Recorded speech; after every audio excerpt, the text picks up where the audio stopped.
Hi guys, Ryan Bailey here, bringing you episode number 28 of the Ball Talk podcast. In today's podcast, I'm joined by singer-songwriter and secondary school teacher Mick Konstantin. In this podcast, myself and Mick cover a range of topics like his hit songs, Taking Over France, and There's Only One Conor McGregor, as well as lockdown in Kildare and the return of the GA as well. Hope you enjoyed the podcast. For more content like this, subscribe to the YouTube channel, leave a like on this video as well, and let's get straight into it.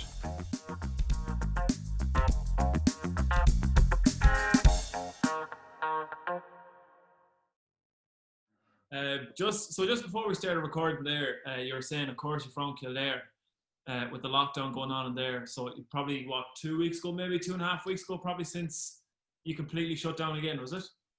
Yeah, it could be longer even. I can't. It feels like longer now, to be honest. So yeah, to be fair, it hasn't. The only big differences it's made is the bars and restaurants. Obviously, are struggling big time because they can't be open. Everywhere else seems to be open, so it hasn't really affected them. And then just with football, we've had no matches since that original lockdown started. So we've only had one round of championship done, and it was meant to be nearly over at this stage now. So the next thing they're saying is that it won't be over until after the inter-county is finished. So that's like November, if that even happens, but that means it's November, December. So now we're going training in obviously shite weather for a championship. You don't even know if it's going to happen or what the crack is like. So it's not ideal, but it's just get on with it, I suppose. Yeah, but like in the club over there, are you allowed to meet up at all to train? I know there's like the thing now that's 15. Supposedly you're allowed 15, but like everyone's training in team time. Yeah, I know. To be fair, that's one at the very start. Now they were saying about they closed the clubs and everything for a few days, so that would have been a disaster. But they opened them back up, and you're allowed to train in groups of 15, so you can split your training up in two or whatever. So at least there's some bit of football. It's just no matches, which isn't a lot of crack. Yeah, the only thing is there's a lot of football to watch, but that's nearly teasing you more than anything. Yeah. That's true. There is, in fairness, some Savage Club games, especially in Dublin, and the one yesterday in Tyrone, I caught a glimpse of it. So it is great to watch, but then it does sicken you a bit more that you can't be out playing as well. Yeah, because I know there's Mayo Championship on RT tonight as well. I think Balladreen and Brafey, so that should be a good one. And yeah, it's good to see RT putting on all the club games, because TG Carr were always brilliant for it, but the only thing is it's the Irish speaking. A lot of people actually, I remember my grandfather, he used to always have on he put the commentary on Midwest Radio on Mayo, but the commentary off, and he'd have TG Carr on the telly and he'd turn it down, but then the radio might be a couple of seconds behind the match. So halfway line and they'd be shouting goal on the radio, like it'd be kind of behind, but yeah, that's very good. So of course, Mick, it's 4 years ago now since I suppose your career blew up in the music side of things. Taking Over France, you released. Then it's 3 years ago to the day. I think it's 3 days ago. 3 days ago, it was 3 years to the day since the McGregor fight too. And of course, you've had the Gypsy King, which you released earlier on this year. Talk to me first about Taking Over France. So I'm sure you've spoke on podcasts and interviews about this before, but how did you look? Writing the song, did you ever think that this is going to be something that every Irish fan in France is going to sing? Everyone under the age of 25 knows off by heart, at least by now as well. No, obviously not. That wasn't the plan. I wrote it because there was 6 of us were going over to France for a week for the first 2 games, and obviously I played a bit of music before in that kind of way, but nothing that was too big. And one of the lads said, "Would you write a song for the Euros or whatever?" And at the time, I was like, "Nah, sure, that's just gonna sound cringy and it'd be shite or whatever." But it was kind of a fluke. I was just playing my ukulele at home and blabbering and shite, and the chorus came out, and I thought, this is actually all right, and see if I can write a full song around it. Wrote the song around it, and I thought it was decent enough, so I put it up on my own Facebook, and it got shared a good bit in that kind of way, but all different. Every social media channel had their own song, so they weren't sharing anyone else's song, let's say, so it didn't really go viral from that. So that was grand. And then we're over it was towards the end of the week, we're in Bordeaux for the second game. They're playing Belgium, and we were just sitting. It was I think it was a day or two beforehand, and just sitting in outside of a bar, and just the way you'd be chatting to random people the whole time, that the way that week was. So there was these boys from Cork, and we were having a few pints, and then one of their lads sang a song, and then my friends were like, "Oh, sure, Mick has a song there for the Euros. Go on, sing it, Mick." And I was like, "I don't want to sing it here." But anyway, they forced me to sing it. I sang the song, and they were like, "Geez, that's not a bad song." We have a friend. He works with Pundit Arena. They're like, I didn't know what Pundit Arena was, but they said it's a Facebook page that do sports, and they're doing videos and stuff here. You could do it for him, and he might show it up. And so I was like, "Oh yeah, grand, suppose you could do that," and thought nothing of it. Then the next morning, I got a message on Facebook from this lad from Pundit Arena saying, "Do you want to meet up later to do the song?" And so I was like, "Yeah, grand." So, and this was kind of towards the end of the day where we planned to meet up. I had to go back to our Airbnb and get the ukulele, and then find him in a crowd of, I don't know, a couple of thousand Irish fans. I had no Wi-Fi, I didn't know what he looked like. But anyway, I came across him. He had a kind of a mic, and they had a lad with him that had a camera and that kind of stuff. My friends were there, and then they recorded the song, the one you can see online. And again, still thought nothing of it. And then I remember the first time I kind of copped that it done all right was about 20 minutes later. I was just walking down the street, and a few boys had walked past, and they were like, "Sir, the man that was fucking singing there 10 minutes ago." And I was like, "What?" I was like, "Yeah, it's all on Facebook and stuff now." And I was like, "Oh, definitely." But sure, still I had no Wi-Fi or nothing, so I hadn't a clue. I hadn't even seen it. So a few hours later, I was just getting texts from people at home saying the video now has, I don't know, 4 or 5 million views and stuff. And at the time as well, I was fairly locked, so I wasn't really taking it in either, but I was enjoying it. And then it was like next morning, I had, like, about 500 or 600 random messages from random people on Facebook, and then all these different things, like, so. That was good old crack. And did you, like, would you have played music in, like, would you have gigged before that or anything, or was it just basically pick up the ukulele and write the song, like you said? Yeah, no. I done a bit through. I learned how to play guitar just before I went to college, just for a bit of crack, let's say, and for after sessions and that kind of way. And then after a while, I started writing a few kind of joke songs and that. But I hadn't really gigged at all ever, and I put maybe 2 or 3 songs up online before that. But it wasn't something I ever thought, like, "Oh, I'll be a musician" or whatever. Like, that was never the kind of case. It was just something I enjoyed to do. Yeah, it's mad. Like, when you tell it like that, it is really an overnight thing that you just like that, as you say, wake up in the morning and then your phone is hopping all together. Like, Jesus, this actually did happen. So then, the rest of the time you spent at the Euros, like, we can all see it on YouTube. It was a mental time from looking back on it, and hopefully we get that in a few years again, if Ireland do get to the Euros. But then, as I said, 3 years ago, you released the Only One Conor McGregor song. So was that, did anybody approach you to write a song about that, or is it just another case of I'll write one for the crack? Yeah, there no one approached me out for that one, but I had it in my head the whole time that I'd love to write a song about Conor McGregor, just because he was so famous that if the song did anyway well, or if he in some way shared it, then that would be pretty good for the song itself. Yeah. So I was kind of waiting. I messed around with it a while, a good bit beforehand, but then when it was announced that he was fighting Mayweather, which was like a ridiculous idea from the start, I just thought surely this is going to be blowing up massively and stuff, and there'll be huge marketing and advertising about it. So I said, look, I'll try and write a song for this. So I went about trying to write a song. It took me, I remember that I wrote one first and I sent it to a few of the lads, and even myself, I wasn't too happy with it. And the reaction was like, "Oh yeah, that's all right." But you can kind of tell if it's not good or not. So I kind of scrapped that and then went about it again. And yeah, again, it was just literally the way that I come up with most of my songs or the choruses. I just play the ukulele over and over and over and just sing random things until something comes out that sounds good, and then I'll write that down. And then I had the chorus and I thought that was decent, and then sat down and wrote the rest of the song around it. And then same thing as well, just kind of I put it up, I went to train, and then came back from training and had like 3 or 4 million views again. So I was like, that's the fucking job. So I was happy with that. And then yeah, just was, so everything else that came after was fairly good too. Yeah, because like it was. I remember going up and we were sat around. I think we were at one of my mates' house or something. We were being sat around the house and it was like, "Geez, your man, that Mick Konstantin fella has another song up now. He's done one about McGregor. Listen to it." And it was just pure catchy. Like you have a knack of making just pure catchy songs, and the chorus is just on loop in your head. I remember it was that. So 3 years ago, since the McGregor fight, I remember it was three of my mates had a joint 18th, and I remember being in a nightclub. You could probably it's probably classified as a nightclub, but it's not really a nightclub. One of them sort of places. Like, Yeah, yeah, yeah. went up to the DJ in the booth, like, and we're like, "Will you put on? There's only one Conor McGregor."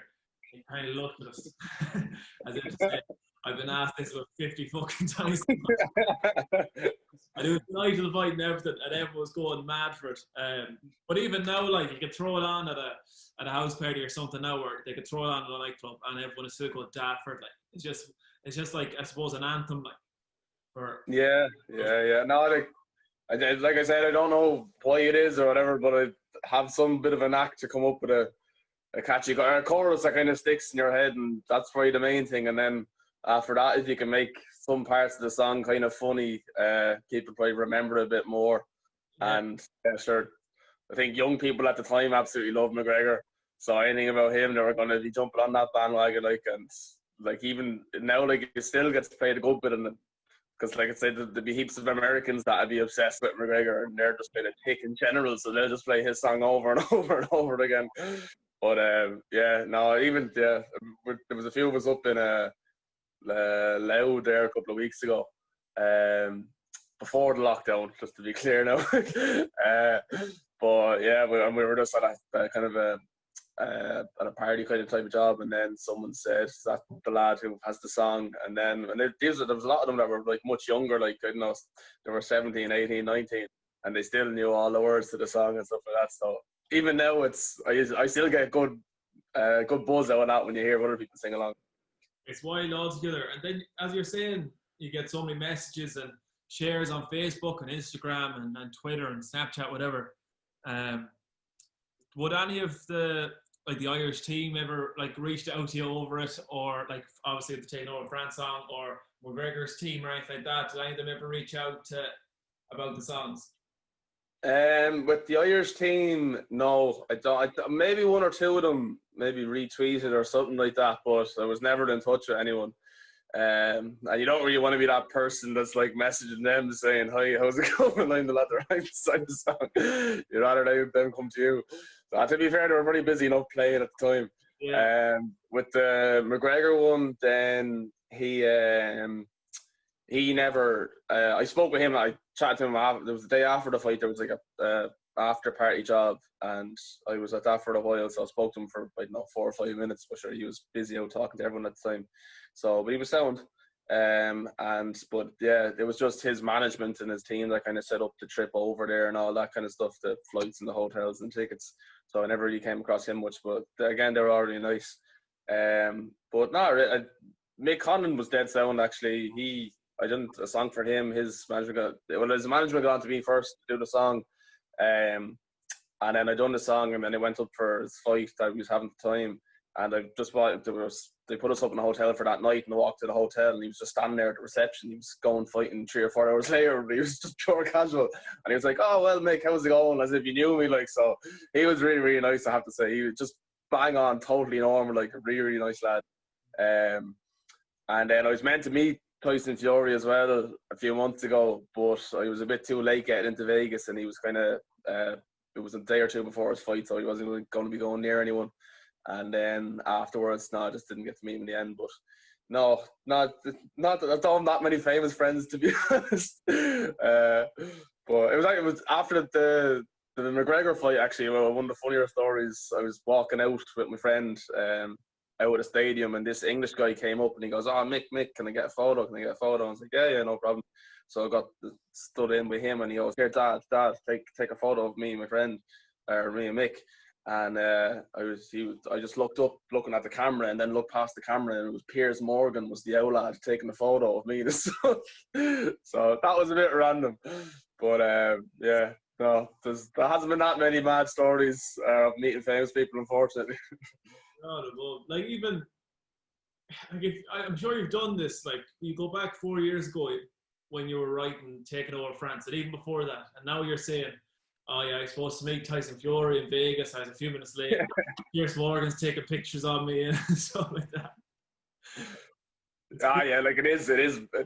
You take it for granted, kind of when it's happened at the time, like, as it's something kind of normal, but obviously it's not normal, and it's always savage crack when say we meet up together. For the Vegas one, they paid for myself and for a friend to come over, so it was going to be two of us, and then there was 3 or 4 lads actually kind of helped me at the time because I was getting so many messages on Twitter and Instagram that I didn't want to miss anything important. So one of my friends was doing my Twitter for me, another lad was doing the Instagram, and I was doing the Facebook. So one of them just said, "Here, fuck it, I'm going to book a ticket to go over with you." And then once one lad did that, the rest of the lads were like, "Well, I'm not missing this either." So in the end, there was about 6 of us over. And like it would have been savage crack, just myself and the lads, the other lad that came with me. But because it was 6 of us, it was made so much better. Like, and it was just 6 lads thinking, "What the fuck are we doing here? Like, we don't belong here at all." Like, but just going with it. And yeah, every time we meet up together again and we think back about it, it's savage. Even in France too. Like before that whole I'd recommend. I know it doesn't seem to happen too often, but when Ireland get to a championship, you have to go to it, because that probably was the best week of my life over in France, just for crack alone. Like, it was phenomenal. So yeah, and obviously the song gave it an extra story in the end. Yeah, because we were even saying ourselves, like, obviously it was supposed to go ahead this year, and we planned on going this summer to where, obviously those games in the Aviva supposed to be, was going to be around Europe and stuff like that. We were saying we definitely go to games, but it's even looking back on videos of France and stuff like that make you want to go to it then. And now, so I know what the story is now. I haven't looked at it in a while, but I know they were on about doing the Euros, this year's Euros next year. Or are we expecting another Mick Konstantin song for that? Is the right process? Because you've got a lot to write about by now, like all this going on. Yeah. I look, well, as long as there's people willing to pay me to write a song, I write a song about fucking anything. That's no problem at all. But I know, if Ireland go to the Euros, I will be writing a song. Yeah, so that'll definitely be happening. But I think they're playing what? Slovakia? Is it Slovakia? Or did I have that wrong? Slovakia, Slovenia. They always have Slovakia or Slovenia in a group somewhere. Yeah, it's one of them in a few weeks' time, so hopefully to get you. But the way it is now, I don't think it'll be as enjoyable as it was when it was just held in one country, because every single fan is in that country and they're not too far from each other. Obviously, it's good that it's spread around and that Ireland and Dublin gets a few games, but I was kind of a bit disappointed when I heard they were going about it that way, because there's something about everyone just being together in the one country that just kind of, I don't know, generates more crack or something like that. I don't know. Definitely, it's an excuse to go abroad as well. Yeah. The funniest thing was, like, there were so many, like, lads in their 40s and their 50s who were absolutely living for this, like, just 1 week away from the family, away from the missus, and like they'll hold on to this week forever. And those same boys were in Poland for the Euros before that, and like that's their only trip away. But it's fun, like, because it's a mix of a crowd. You'd have lads there from like 15, 16-year-olds to 50 and 60-year-olds all drinking together out on the street. But it's something else. You can imagine it's kind of like The Van. Do you ever watch The Van? Yeah, it's something similar to that, kind of a hatchet job. Yeah. Come here. I've some would you rather's for you now. So there's a lot of talk with Stephen Kenny, of course, being Ireland manager now, who he's going to pick for the team and stuff like that. I was talking to Terry Fiend about it last night, about the younger players coming through, that there's some of them playing with Spurs, with, that fellas you could see playing with the likes of United and Liverpool and these teams potentially in a few years. And there will be some tough picks definitely to make. But I got some would you rathers here, some regarding the squad, the potential squad, and some are just thrown in for the crack as well. First one is probably a hard one, probably the hardest one here. Robbie Keane or Roy Keane?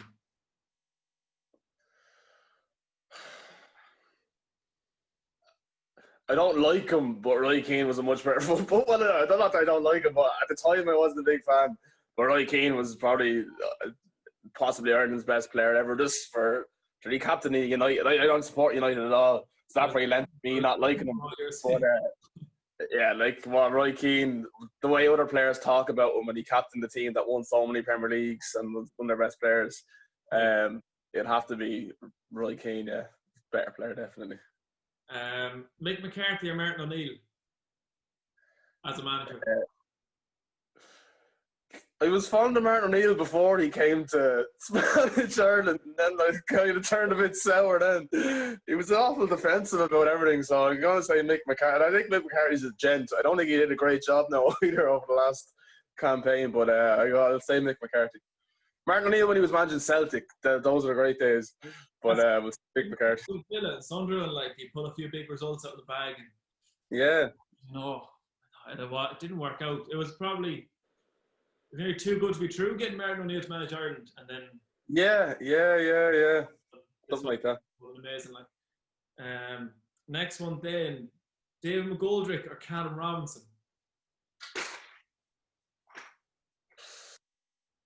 I'd say McGoldrick. I love McGoldrick for some. He just seems solid out, and I don't think Callum Robinson is.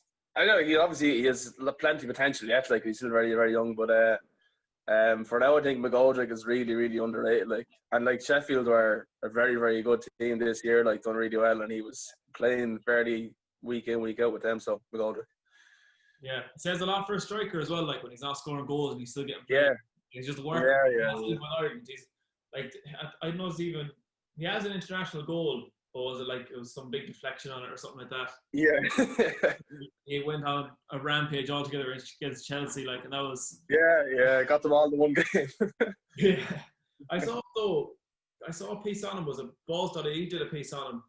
How he started out. He was with Ipswich like 2 years ago, released by Ipswich, and then got a week's trial with Sheffield United. Got their Player of the Year that year. Yeah.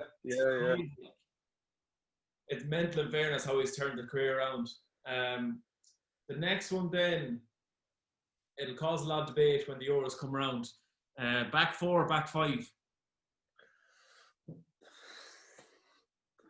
Jeez, I don't know. I'd say back five. Stephen Kenny seems a fairly adventurous kind of manager, and that probably suits his style a bit more. Plus, it probably opens up being able to play Doherty and Coleman. If you can play Coleman on the right side of the back three and let Doherty go up and down the wing, that's another reason. But I think regardless of what formation they play, hopefully they play much better football, and it seems like it should be that way.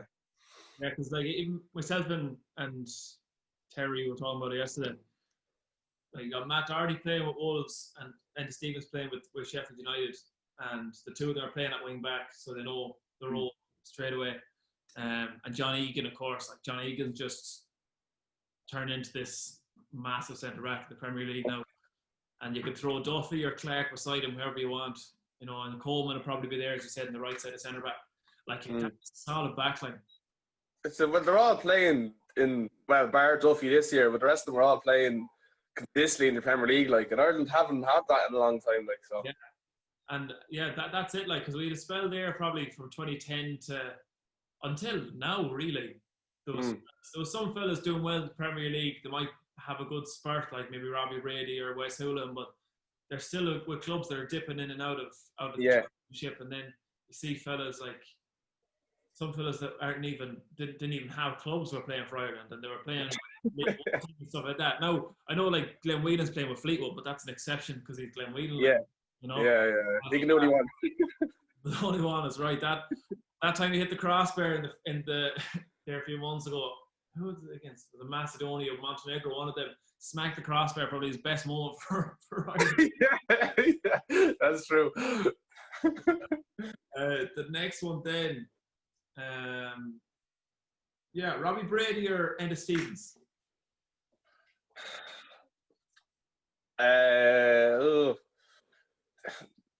I'd probably say Robbie Brady, and that's just because I don't watch enough. I can't say I've watched enough of Sheffield United. I just know Enda Stevens has done well this year because Sheffield have done well. He's played, but I've seen obviously much more Robbie Brady over the last for Ireland, and he's had his massive highlights.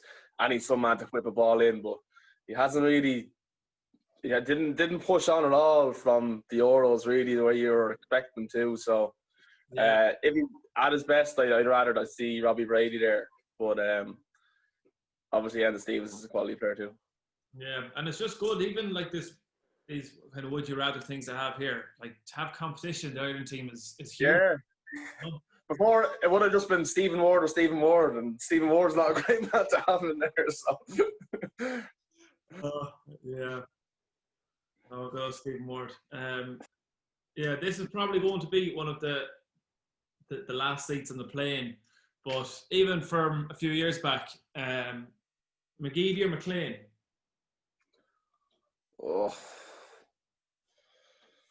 Um, they're both so similar in that they've done good things and ended up to be fuck all other times.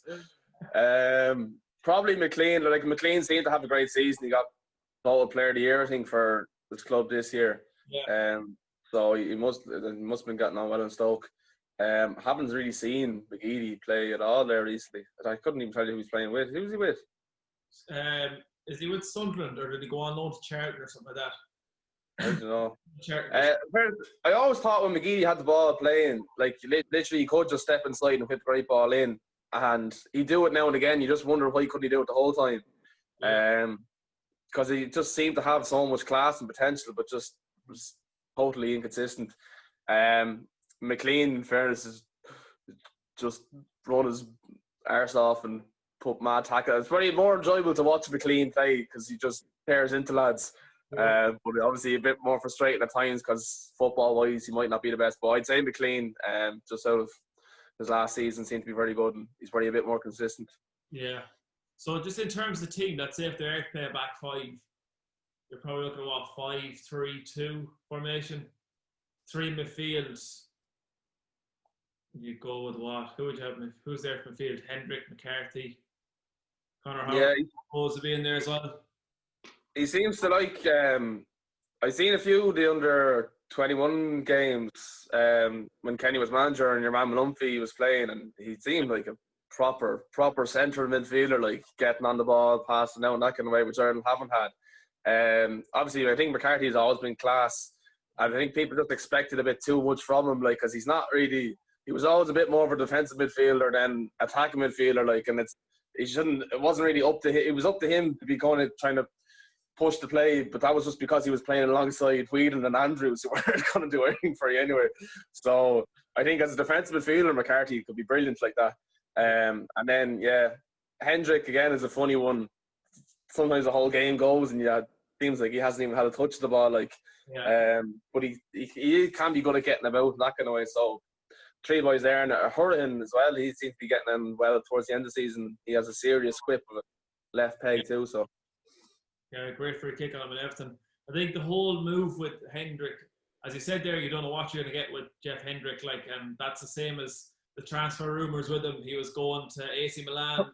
yeah, who made that up? That was ridiculous. Every man has been linked with United at some stage, but linked with United and then to be linked with AC Milan and end up in Newcastle, and then for Newcastle to lose the potential financial takeover and all this stuff. And so looking from, I suppose, 2010 to 2020, you're looking strikers wise. Obviously, Robbie Keane, there was times there you could have put Robbie Keane in a wheelchair and he probably would have still been the best striker we had. Like Shane Long as well, is the consistency there. I suppose a lot of the Irish team is about consistency. Kevin Doyle in and out, Jonathan Walters, Simon Cox, I suppose, fellas like that. But no, I have it written down here. You've got Shane Long, Troy Parrott, Adam Ida, Michael Obafemi, Aaron Connolly, Sean Maguire, and even Patrick Hoban. Like, there's a lot of fellas that you're looking over the next 5 or 6 years to say these fellas should be scoring between 15 and 20 goals at least for their country over the next 5 or 6 years. That's a lot of goals for Ireland, like. Oh, definitely. And to be fair, over the last 10 years too, like the likes of Shane Long, sure, he's had absolutely no help at all, but the only ball he's been getting is long balls over the top. So I felt sorry for any striker that played. It was very hard to score any goal because you weren't getting any service. The service was shite. And even after that, the other team was dominating possession, dominating the ball. So I know those lads didn't score much, but like I'd love to see Shane Long play and getting 3 or 4 chances. Do you know what I mean? Getting balls put through him, just being given more of a chance to go and score goals rather than just trying to run pointless balls down into the corner and chase lads down. So I think Shane Long always every year he has like a 3 or 4 week run when they show him on Match of the Day because he's like, oh, this is some player. He's chasing down boys after scoring 2 or 3 goals and he does nothing. But he obviously has the potential to do really well. And like when it's international games, it's only 1 or 2 games every 2 or 3 months. So if he can perform for them, I think he can be brilliant still. And he's still very, very quick.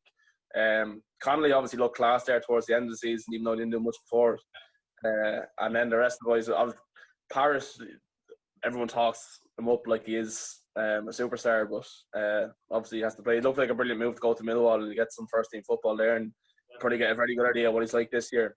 But yeah, it's far more exciting than it was a couple of years ago when you weren't looking at a whole lot coming through. So yeah, like even if there was a manager like Stephen Kenny, say 10 years ago, to come in that was going to, you knew they were going to play actual football instead of hoofing it up, because you're looking, you think back to 2010, 2011, Kevin Doyle, Shane Long, Robbie Keane, even Simon Cox and these fellas, and Anthony Pilkington, all these boys, they're scoring goals in the Premier League. And then they go to international level and you look at their record, you look on Wikipedia, you look at their record, they've got less than like maybe some of them, maybe 4 or 5 goals max.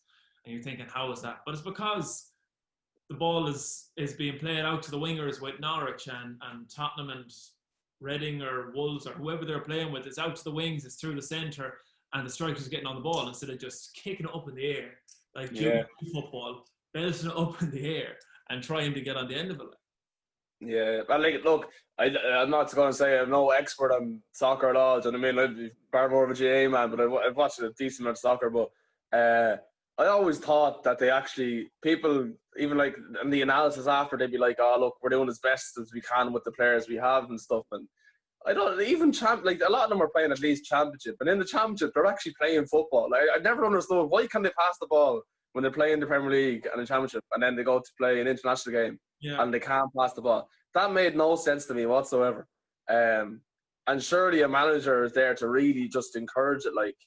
And we didn't get anywhere. Well, obviously we got to the Euros, so that was all right. But I always thought that Ireland could have done a lot better if they actually tried to play football. Now maybe I'm totally wrong, but I always thought that they were wrote off as if they were players playing in League One or Leicester, and you're playing against teams like Georgia, who these boys are playing for absolutely nobody, and yet they can still pass the ball better than our players, which made no sense whatsoever. So, yeah, I'd be good at now if we go out and we don't play total football with Stephen Kenny, because there's probably a lot of pressure on him, expecting big things. But going by the way they played with him and Dundalk and the way the under-20s were playing, they should be playing decent football, and that's definitely it's the most exciting time for Irish soccer, I think, in a long, long time.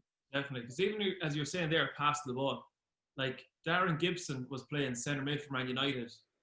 Yeah. Not week in, week out, but when he was playing midfield with Michael Carrick, Darren Fletcher, Paul Scholes, these fellas, and then he goes to Ireland and it's just like, we're not utilising this fella at all. They're bypassing him to kick him from the back 4 right up to the strikers, like.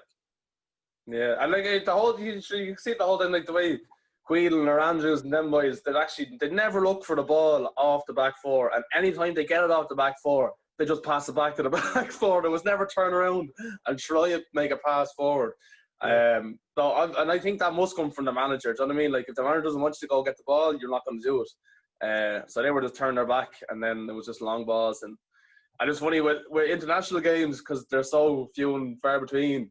You're always excited, like the day of the game or the day beforehand. You're like, oh yes, Ireland are playing now. And whenever you sit down at home, ready to go, ready to watch Ireland, because it hasn't happened in a long time. And then after 10 minutes, you're like, what is this fucking shite? Like, for fuck's sake. And you're there just looking at your phone, not even looking at the match, because it's depressing looking at it. Yeah, definitely. No, even talking about it now, there has to be good things coming. Even if it's just qualifying consistently for Euros, or even, like that team could get to a World Cup if the draw went right. You know, there's definitely a World Cup there in the team if they play. Oh yeah, I think they're allowing more teams into World Cup as well, like the Euros now, I think. Yeah. Yeah. That opens the door up straight away. Like, No, we'll have to get over. We could be on a plane to God knows where now in a few years' time. Yeah. And I took a career break from teaching last year. So I said I like the idea of if it's on in Qatar or whatever. Obviously, it'll be over November, December, I think. So you can't leave school for that. So I might try look into taking our career break for the World Cup if Ireland do get in it, because like I said, you can't miss out on these chances. There might not be that many Irish people over there, but there'll be crack hat, definitely. Definitely, but the type of stuff now you'll be watching or reeling in the ears, and you're like, "Geez, I was there." Yeah, sweating out. Exactly. Come here. So as you said there, Mick, we were talking about it off camera before, that you're a teacher, and people were thinking, "Sure, does he not sing and play the ukulele and the guitar?" Like, no, you're a teacher by trade. So, is it primary or secondary you're in? Secondary. And what do you teach? PE and Irish. Brilliant. And so going back to school now, are you? So you're saying, what was it, Thursday or Friday you went back? Yeah, we just had meetings there on Thursday, and then there was first years back yesterday. So back in a bit more normal next week. But I think it's the week after that it'll be properly trying to get back normal, I think. Yeah, and how is the structure going? So, because are the kids in the classrooms, and then you have to move around to other classrooms, or? Yeah, that's basically it for most of it. Everyone wears masks, which is I didn't realise how awful, because we were sat in a meeting there for a few hours wearing a mask, so I don't know how the kids, at least I can go outside for a minute between classes and take it off, but it's going to be absolutely miserable for them. So yeah, they stay where they are and teachers move around, but then sure, even for PE, and we're not even sure yet what we can do, because obviously can't play any sports together. So there'll be a lot of circuits going on, I imagine, which they're going to hate us for, and a bit of walking, but yeah, I think a lot of it is just going to be figuring out as you go, and whatever problems you come up with, you try and cross that bridge when you get to it. It's a lot of the crack is definitely kind of looks like it might be gone out. Even in the staff room, you're not really meant to be spending much time there. And yeah, a lot of teachers love a cup of tea and sitting down talking shite, and that looks like that's kind of gone too. So yeah, hopefully it doesn't last for too long. Yeah, with the help of God now. What I was going to say to you there, because even with the lockers, I know in the school down the road here, they're not allowed to use the lockers now. And students have to keep it's like national school, you have to keep all your books on your desk. Sure, you're in school, you got 5 or 6 times as many books as you had in primary school, and it's not the small little copy books, it's big hardbacks. As you said, it'll be play it by ear and go as you go along, I suppose. I think every workplace is going to be going into the unknown until they get back on the feet. But hopefully now things start to get back to, I'd say it's going to be a new normal instead of whatever we have now. Even with this, I can't. This is what, as I said, 28 podcasts I've done, and I think there was only 2 that I got to do face to face. No, out so in the last couple of months. Zoom. I'm telling you what, Zoom would want to start sponsoring me for this stuff. The amount of hours I spent on Zoom now the last couple of months. Now, lucky enough, the 2 that I got to meet face to face were the 3 Bucks Left and Owen Colligan. So, to meet them was go crack. I met Owen before. That was when you asked what famous lads did you get to meet. Owen Colligan is definitely up there. I remember at the time even we were saying forget about any this is I don't know what his peak or when it was, but he was definitely flying it on his own at the time, and we were forget about any celebrities. If we could meet Owen Colligan, that'd be fucking class. So one of the lads sent him a message saying, well, how's it going? I'm helping Mick Konstantin. It was about a week before the McGregor fight. Is there any chance you'd like to do a video together? And he just messaged back going, no. And then he just goes, only messing, yeah. I'll meet up for it. So we met up with him, and we're so Well, like actually, the first thing he done is like we met him outside of a pub, and he came up and starts like going and like hitting us and stuff, and we didn't know what the fuck was going on. So then he was like, we were like, so we do a video, and he was like, oh yeah, sure, we'll go in, we get a pint first anyway. So I think he just wanted to sit down and go drinking with us for a few hours, and we were like, we'll do a video together or something like that. So we done in the end, but he's a funny cunt, that man. He's very, very funny. Oh, he's gas. Like even it's just naturally funny, like, you know. Yeah, it was. We thought it was kind of an act, but it's not really an act. That's just kind of how he is in a lot of ways. And he was saying like he doesn't script anything. He just kind of makes it up as he goes on. Like, and that's it. Yeah. But like they're normal fellas. Even when we did the podcast with Three Bucks Left, so that's Stephen Kelly who plays Cowboy, Peter Cassidy who plays French Toast, and Michael Salmon who plays Michael Salmon. Like they're just naturally funny. They just all bounce off each other, tell those stories of when they were in the show and stuff like that, how they got involved in it, all that sort of stuff. Like we filmed it in a ball alley, which added to the. That's brilliant. But even I met them then like a week later. They were doing a few skits down the bog. There was like this skit. It never made it to Instagram. There was problems with the sound, but they did this skit that this fellow was starting up a gym, and the gym was on the bog, and can't remember I won't go into detail of it in case it ever does formulate again and give away the the ending. But it's just the way they can think on the spot. Like they went that day, they were like, "Oh, we'll do this skit," and then yeah. Right, if you come there, because I was holding the camera like that. If you come from this angle with the camera, I'll say this and you say that. And then they'll throw a line into it, and they'll just have to stop for 5 minutes with laughing, like, because they throw it. They're like, "Fucking hell, how did you come up with that?" And all these little sayings they have and stuff. They're not just fellas sat around the house, a cottage, you know, spoofing and talking shite. They know what they're at, you know. So clever. I went to see them live twice in Dublin, and the first one was like when they were kind of starting off trying to do live shows. And it was literally just one at a time. They went up and just talk shite on the mic for 20 minutes, and then he'd go, and then the next man would stand up and start talking. And then every now and again, like they go like, the kids have too many iPads these days. And then someone shouted, someone say pads, and then someone would come out with a fucking set of pads, and someone else would just start boxing them. Just stupid stuff that really shouldn't be that funny, but it was brilliant. And then the other one was that was in Vicar Street, and that was a bit more organised. And I don't know the way I've ever been to a comedy show where you just know you've been laughing the whole way through, but I actually can't even remember what the jokes were or how it went. But that was absolutely brilliant. And then, sure, even Owen Colgan, I remember one time I was doing like a live Instagram video, and a lot of because my Instagram is public, so sure, half the school, all the students follow me on it or whatever, so I have to be kind of careful about, I can't put up anything inappropriate or say anything inappropriate. So I was doing like I do live videos when I sing along, and to be fair, it gets a bit inappropriate because just all the lads at home just go on and just abuse the shit out of me. So that's mostly what goes on. But once they just seen a comment pop up, and it was Owen Colgan saying, "Can I sell hash at your next gig?" And I'm just like, "Oh, for fuck's sake!" And my kids just looking at this. And the next day in school, "Oh, sir, did you see that guy saying he wanted to sell hash at your next gig?" And I was like, "Oh, right, yeah." But yeah, I know they're funny, man. Yeah, I actually went up to the cottage there last week.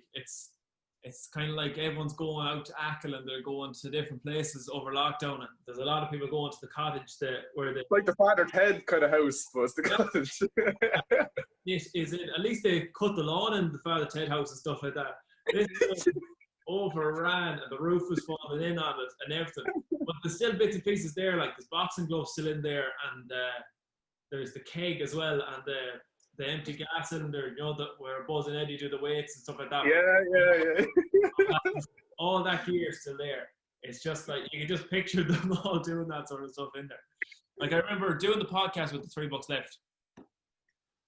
I was thinking the night before, I was like, right, I'll ask them about this and ask them about that, and I just scrapped it when I got there. Like, I can't structure this because it's just gonna go off. I'm gonna go off the walls altogether. At the amount of times they turn around and said they go off on tangent, they go, what was the question there again? And it was something, you know, they're just hilarious, telling stories about like when they'd been living in Galway and stuff like that. And just things that you'd swear they were making it up as they went along, you know. I'd say that must have been just the best crack ever making them. The best videos by a mile were the first few on YouTube. Like, I didn't really watch much when they went onto RTE. And even I remember no one was saying it was a bit kind of shite because they were kind of being told what you can and what you can't do, whereas with their own stuff. But it's just, imagine it was just you and your mates in a house or making up just stupid videos, just having the crack, like, and that was what they were doing, like. So yeah, I'd say it was some crack, had to be. Yeah, the lad said like when they went to RTE, they had to have a script and send off the script, but what they were doing when they were doing it by themselves on YouTube, they'd have a bit of a script that they'd think, right, we'll go with this. This is what the title of the video is going to be, basically, and we'll work around it. You know, we'll write up a bit of a script, and then we'll go and do the scenes, and then we'll just rewrite the script to match what it says, anyways. They're brilliant, absolutely hilarious. Hopefully, something does come back soon that they might do something. I think they're waiting for. They might be doing crowdfunding or something like that, and I'm sure people will fund it, definitely. Yeah. Something going, because there was a stage there over lockdown that it just went berserk. People watching Hardy Books on YouTube and Netflix again. So hopefully it comes back together. Yeah, I'd pay good money just to see them stand up and talk shite. Definitely.